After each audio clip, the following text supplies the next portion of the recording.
नमस्कार दोस्तों, स्वागत है हमारे YouTube चैनल में। दोस्तों, UP NHM ANM pharmacist lab technician document verification शुरू।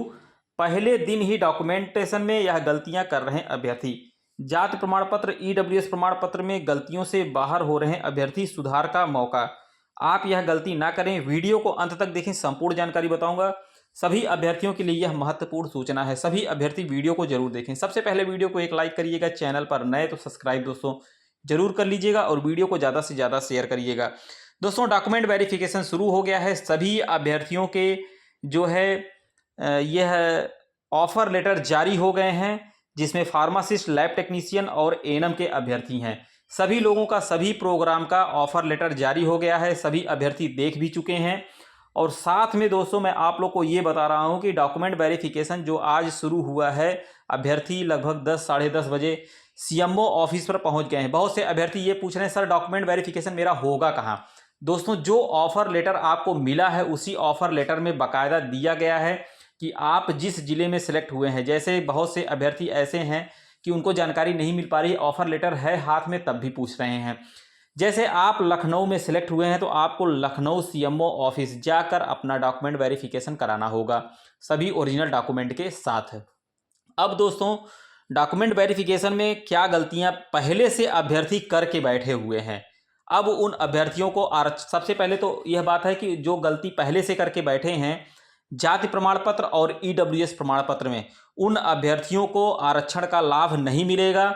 वह अभ्यर्थियों को मौका दिया जाएगा तो वह जनरल में जाएंगे। अगर जनरल में कट ऑफ लिस्ट में वो आते हैं तो उनका जनरल से सिलेक्शन होगा।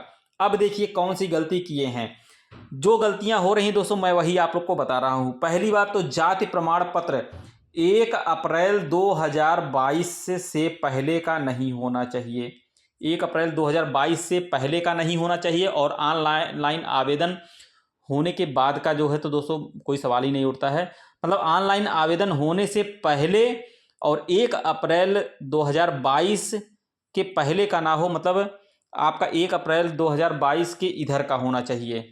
1 अप्रैल 2 अप्रैल 3 अप्रैल 2022 इस तरह से जो है आपका अगर बना है तो आपका चल जाएगा। चाहे 1 मई का बना हो, चाहे 1 मई 2022 का बना हो, चाहे आपका 1 अगस्त सितंबर अक्टूबर नवंबर 1 दिसंबर 2022 का बना हो तो चल जाएगा दोस्तों, क्योंकि उसमें साफ साफ दिया गया था। बहुत से अभ्यर्थी ऐसे हैं जो मार्च का, फरवरी का, जनवरी का लगाए बैठे हैं और 2021 का लगाकर बैठे हैं तो उनको आरक्षण का लाभ नहीं मिलेगा।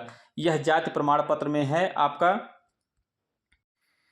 और जाति प्रमाण पत्र में जैसे ओबीसी के अभ्यर्थी हैं, एससी के अभ्यर्थी हैं, एसटी के अभ्यर्थी हैं, यह लोग यह गलती किए हैं। अब ईडब्ल्यूएस प्रमाण पत्र दोस्तों जैसे 1 साल तक ही वैलिड होता है तो बहुत से अभ्यर्थी ईडब्ल्यूएस में भी गलतियां कर बैठे हैं। वह 1 अप्रैल के पहले का लगा दिए हैं। तो 1 अप्रैल के पहले का मतलब मार्च का लगाए हैं, कोई फरवरी का लगाए हैं, कोई जो है जनवरी का लगा दिए हैं। तो इस तरह से लगाए हैं तो दोस्तों वह मान्य नहीं होगा और उनका जो है आरक्षण का लाभ नहीं मिलेगा। अभी तक जो जानकारी मिली है दोस्तों मैं आप लोग को वही बता रहा हूं। और एक चीज़ और है, एक मौका दिया जा रहा है उन अभ्यर्थियों को जिनका ईडब्ल्यूएस प्रमाण पत्र एक्सपायर हो गया है। उनसे यही कहा जा रहा है कि आप एक 10 रुपये का तहसील से एफिडेविट बनवा लीजिए कि हमें डॉक्यूमेंट वेरिफिकेशन में कोई दिक्कत ना हो। हमारा डॉक्यूमेंट वेरिफिकेशन जब भर्ती आई थी उसी समय हमने लगाया था, अब मेरा एक्सपायर हो गया है और नया ईडब्ल्यूएस प्रमाण पत्र नहीं बन पा रहा है। तो यह मैंने आप लोग को वीडियो में बताया था, उसके बाद भी अभ्यर्थी गलती कर रहे हैं। तो इन अभ्यर्थियों को मौका मिल रहा है।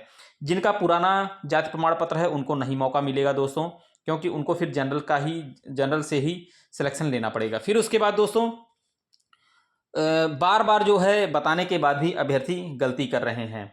अभी भी समय है, 20 फरवरी तक जो है आपका डॉक्यूमेंट वेरिफिकेशन होगा। जो भी डॉक्यूमेंट में त्रुटि है उसके लिए आप एफिडेविट बनवाकर अच्छे से आराम से जाइए। ऐसा नहीं है कि हड़बड़ा के पहुंच जाइए, यह डॉक्यूमेंट नहीं ले गए, वो नहीं ले गए।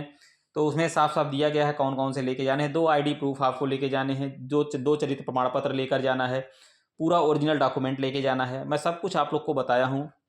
और फिर उसके साथ में दोस्तों कुछ अभ्यर्थियों के डॉक्यूमेंट देखने के बाद जो है तुरंत जो है उनका हो गया है और ज़्यादा परेशानी नहीं हो रही। बस आपका जो है जैसे जाति प्रमाण पत्र देखा जा रहा है, निवास प्रमाण पत्र देखा जा रहा है, क्योंकि उसमें मांगा गया था पिता पक्ष से, बहुत से लोग पति पक्ष से लगा दिए हैं। तो जो पिता पक्ष से लगाए हैं उनके लिए कोई दिक्कत नहीं है, और जो पति पक्ष से लगाए हैं उनको भी कोई दिक्कत नहीं है दोस्तों। बस एक एफिडेविट लगा दें कि पिता पक्ष से नहीं बन पा रहा था, इस कारण से हमने जो है पति पक्ष से बनवाया है।